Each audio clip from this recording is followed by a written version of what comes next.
Слава Украине! Привет всем от Полонского. Ребята, сегодня в Киев прибыла очень серьезная европейская делегация. Стармер, премьер Великобритании, Мерц, канцлер немецкий, Туск и, соответственно, Макрон. Да, то есть полный набор. Полный набор. И, ну, основные наши союзники, что тут говорить. Вчера во Львове была здоровенная просто делегация из 35 стран, не только Евросоюза, не только НАТО, но и отдельных стран Европы, которая создавала, скажем так, основала, создала трибунал для российских военных преступников, которых будут судить. Там не только речь о Путине, там идет речь о всей его шайке-лейке, о всех бандитах, там и Шойгу, Герасимов, Песков, ну и все подонки, которые начинали вот эту войну. Вот.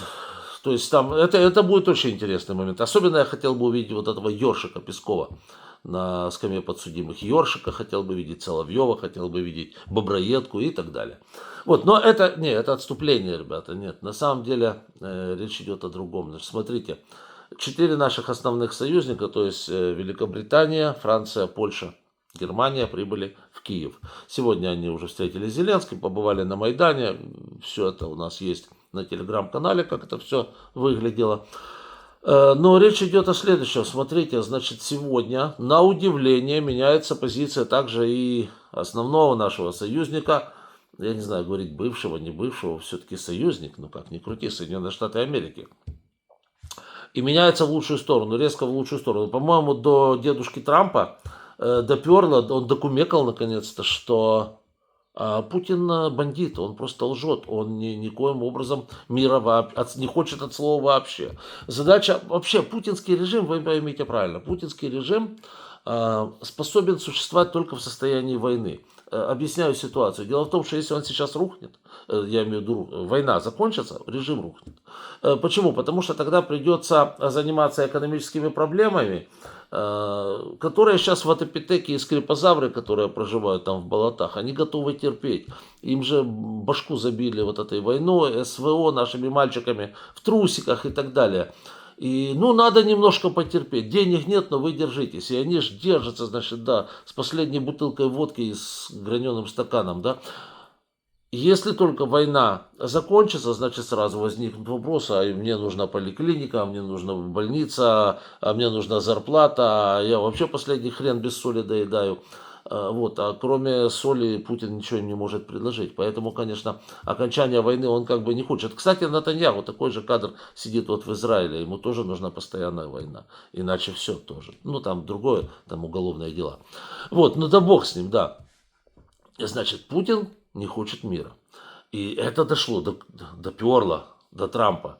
Я не знаю, может он сразу... Я вообще не понимаю, на что он надеялся. Вообще в последних своих речах Трамп и в частных беседах Трамп говорит о том, что он не ожидал, что мир окажется настолько сложным. Да ты что говоришь?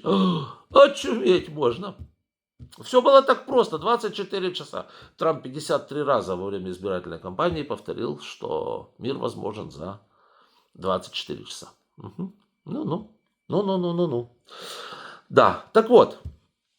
Вот до Трампа доперло, что дело так не пойдет.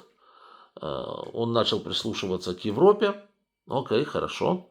И, по всей видимости, сегодня будет скоординированное со всех сторон предложение о перемирии на 30 дней, полном перемирии, а не вот это как сейчас. Это даже, это вообще не перемирие. То, что сейчас там на фронте потери самые обычные идут у рашистов. Вот, то есть война идет полным ходом. Значит, перемирие имеется в виду, это полное перемирие, когда вообще не стреляют, на 30 дней. А если Россия откажется, ну, соответственно, будут какие-то очень жесткие санкции. Причем, что плохо для России в этой ситуации, то, что опять вернулась в эту всю историю Америка. И, в принципе, вот это предложение о 30-дневном перемирии, оно приходит из США. Уж им надоели вот эти бесконечные полеты на Москву, а они бесплодные. А Путин чем дальше, тем больше наглеет. Он просто, понимаете, какая ситуация? Путин это как, это же бандит просто-напросто. Он видит, что ему подается, он еще больше требует. Вот и все.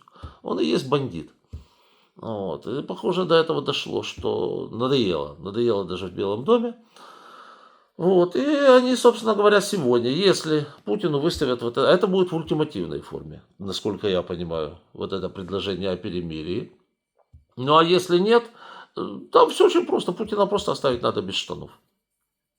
Ну, например, ограничить, что там Трамп говорил, ввести 500% тарифов на любые страны, которые занимаются переработкой либо покупкой российской нефти. И все. А если эти же тарифы примут еще и в Евросоюзе, это вообще гоплык. А судя по всему, таки-то да примут. Потому что, я же говорю, лидеры Евросоюза здесь и Великобритания здесь. То есть это хорошо. То есть если действительно это будет сделано, самое главное в этой ситуации, сюсюкать с Путиным нельзя. Путин понимает только одно. Это бандит, да? Ему просто оглобли между зенек лусь. И тогда у него там искры как посыпятся, да, у него в глазах появляется понятие, что надо что-то делать, потому что вообще будет плохо. Ну, вот как-то так, по-другому никак с ними. Ну, посмотрим. Сегодня будет вот это предложение. Предложение о мире, от которого нельзя будет отказаться, и посмотрим, насколько там отреагируют в Кремле. Это первый момент. Второй момент тот, что, понимаете, в Кремле, если бы Трамп, если бы Трамп еще до начала переговоров не слил все, что только можно, если бы он не сюсюкался и не мусюсюкался с Путиным, то сегодня он бы разговаривал с ним с позиции силы. Вот это самое страшное. На сегодняшний день в Кремле поняли такую вещь, что от Трампа можно вытирать ноги, что он несерьезный, что он балаболка, что он сегодня вводит тарифы, завтра вы посмотрите с Китаем, с Канадой, с Данией, кому он там, Мексикой, ввел, вывел, ввел от балды все, к Китаю. Ввели 30%, а мы ведем 40, 50, 80, 140. А нет, хорошо бы 500. Потом сейчас уже говорят, давайте им введем 80. 80. Вы в своем уме? То есть получается, что у вас нету просчитанной внешней политики, просто какой-то Джон с бугра говорит, введем 300%, а второй через неделю говорит, да не пойдет. 250. Тоже от балды. И это все видят все, понимаете? Это все видят все. И видят, как кинули Украину, видят, как наплевали на Будапештский меморандум. И сказать, что Трамп нанес ущерб Америке, это значит ничего не сказать.